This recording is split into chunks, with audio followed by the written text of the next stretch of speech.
नमस्कार। सर्वप्रथम गुरु महाराज जी के चरणों में मेरा बहुत-बहुत प्रणाम और सनातन शास्त्रार्थ कार्यक्रम में आप सबका हार्दिक स्वागत करती हूँ। श्रोताओं, मानदेय जी के प्रश्न का उत्तर समझाते हुए अब तक गुरु जी ने हमें समझाया कि ईश्वर ने सृष्टि के आरंभ में 4 ऋषियों को चारों वेदों का ज्ञान दिया और ईश्वर ही एकमात्र सत्य है, जो न बनता है और न बिगड़ता है। दूसरी तरफ संसार की प्रत्येक वस्तु नाशवान है और असत्य है, क्योंकि जो बना है उसका कभी ना कभी नाश जरूर होगा, इसलिए नाशवान कभी भी सत्य नहीं हो सकता। एकमात्र ईश्वर ही सत्य है। इसके साथ ही गुरुजी ने हमें समझाया कि सत्य को प्रत्यक्ष, अनुमान और आगम प्रमाण द्वारा ही सिद्ध किया जा सकता है। तो आइए इस उत्तर को आगे समझें। तो अनुमान प्रमाण जो है सृष्टि को देख के भी हो जाता है कि किसने बनाया है। फिर ऐसा भी समझ लो, मैं कई बार समझा चुका हूँ वैसे, कि दूर अगर धुआं उठ रहा है तो आपने अनुमान लगा लेना है कि वहाँ आग लगी है, क्योंकि आग बिना धुएं के होती ही नहीं है।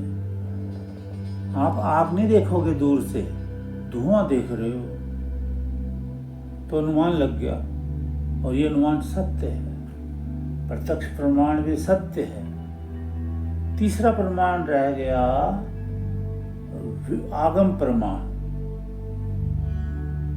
ये 1/7 सूत्र में है योग शास्त्र के।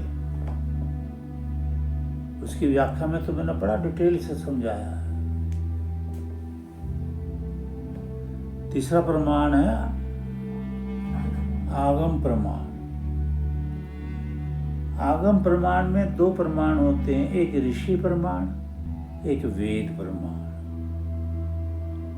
कुल मिला के 4 प्रमाण हो गए। वैसे कहलाते 3 ही हैं। आगम प्रमाण एक प्रमाण है, इसमें 2 प्रमाण है। एक ऋषि प्रमाण के ऋषि जो कुछ कहे, जो कुछ वो लिख गया है एकदम सत्य है। जो कुछ बोल गया एकदम सत्य है, क्योंकि ऋषि की आस्था सत्य पर है। सत्य परमेश्वर है जिसका वर्णन वेदों में है। ऋषियों की आस्था वेदों पर हुई है। उस वक्त तो और कोई किताब भी नहीं थी और ना मजहब थे, सिर्फ वेद, सिर्फ वेद, सिर्फ वेद। यही सत्य है। आज भी हमें वेद अपनाने हैं, वापस वेदों की ओर लौटना है।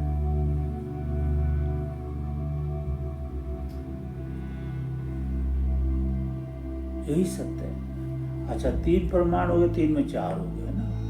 आगम प्रमाण में 2 प्रमाण हो गए ना। तो अब मैं आपको समझाना चाहता हूं कि पूर्ण ब्रह्म से सृष्टि उदय हुई, यानी ईश्वर ने प्रकृति को लेकर सृष्टि को बनाया। ऋषि मुनि जानते हैं, समाधिस्थ पुरुष हैं। ये तो है प्रमाण। ये सृष्टि किसने बनाई? ईश्वर ने। और आदमी, साइंटिस्ट कोई नहीं बना सकता। फिर वेदों में प्रमाण है। सृष्टि की रचना जो है, एक वो वेद मंत्र है ना कि कांटा भी ना लगे। ऋग्वेद 1:22-15 कि परमेश्वर ने ये सृष्टि बनाई कि इंसान को कांटे का लगने का भी दुख ना हो, इसमें सुखपूर्वक जीवन गुजारे, अगर वेद अनुसार चलेगा तब। तो वो प्रमाण, अनुमान प्रमाण सृष्टि ईश्वर ने बनाई। ऋषि प्रमाण, प्रत्येक ऋषि कह गया ईश्वर ने सृष्टि बनाई। उनकी 6 ग्रंथ लिखे ऋषियों ने, उपनिषद ने। ईश्वर ने सृष्टि बनाई। तत्सृष्टा तदनुप्राविशत। सृष्टा ने सृष्टि रचने वाला सृष्टि में समा गया, बाद में ओमनी प्रेजेंट हो गया, सर्वव्यापक हो गया। ये भी प्रमाण आ गया। इन तीनों प्रमाण जो 4 बन जाते हैं, तीनों प्रमाणों में आज जो संसार कह रहा है कि सृष्टि उसने बनाई, उसने बनाई, उसने बनाई, उसने बनाई, इन तीनों प्रमाणों में से कोई प्रमाण निकाल के दिखाए। 3 की जगह 4 प्रमाण हो गए ना, प्रत्यक्ष, अनुमान, ऋषि प्रमाण और वेद प्रमाण। कहीं वेदों में लिखा दिखा दे कि इसने बनाया, उसने बनाई। नहीं, सृष्टि रचयिता ईश्वर है।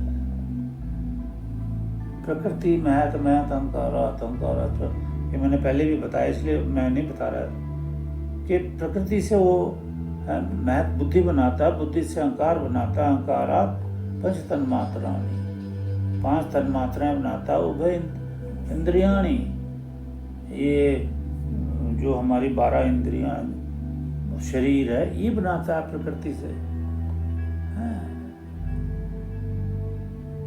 तो ये तो हुआ प्रमाण वेदों का, या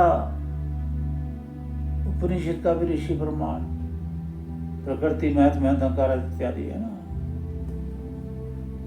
अब आज की दुनिया का कोई भी ये सिद्ध करे कि पृथ्वी उसने बनाई, ईश्वर के अलावा जो बोले जा रहे हैं, उसने बनाई जी, उसने बनाई जी, उसने बनाई जी, उसने बनाई जी, प्रमाण पेश कर दो,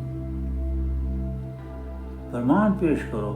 दुनिया आज बिना प्रमाण जो मर्जी बोले जा रही है, इसलिए अविद्या फैली जा रही है दुनिया में। अगर हम वेद मार्ग पर हों तो हम प्रमाण से बात करें, बिना प्रमाण बात ना करें। आज्ञा नहीं है भगवान की।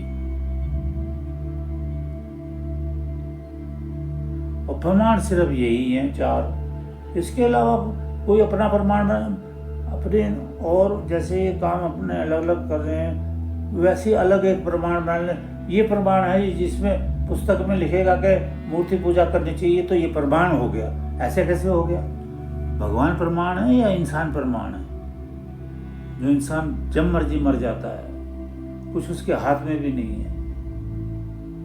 तो अपने प्रमाण नहीं बनाने हैं, जो परंपरा चली आ रही है अनादिकाल से, वेद, उस परंपरा में आओ, वहां से प्रमाण बताओ कि भी तुम्हारे पास क्या प्रमाण है कि सृष्टि और ने, भगवान की सेवा किसी और ने बना दी। तो ये सृष्टि ईश्वर द्वारा संचालित है। और कंपन का अर्थ बड़ा अच्छा, आपने कंपन भी लिख दिया। कंपन का अर्थ ये होता है कि ईश्वर ने सृष्टि प्रकृति से बनाई। जैसे कुमार ने घड़ा बनाया मिट्टी से, तो घड़ा तो क्या है? जड़ है, नाशवान है ना। घड़ा जो है जड़ है और नाशवान है। जड़ से प्रकृति बनी, प्रकृति नहीं, प्रकृति से ये जड़, प्रकृति से संसार बना, नाशवान है।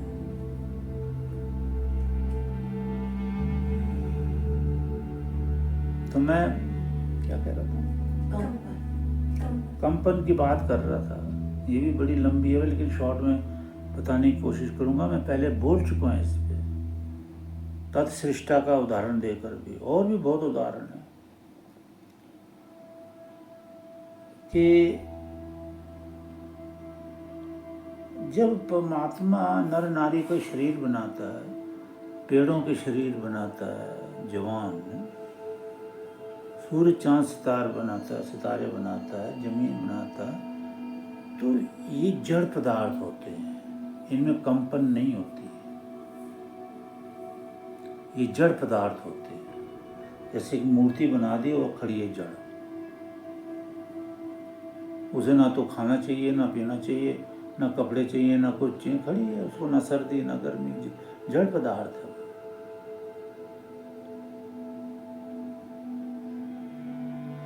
तो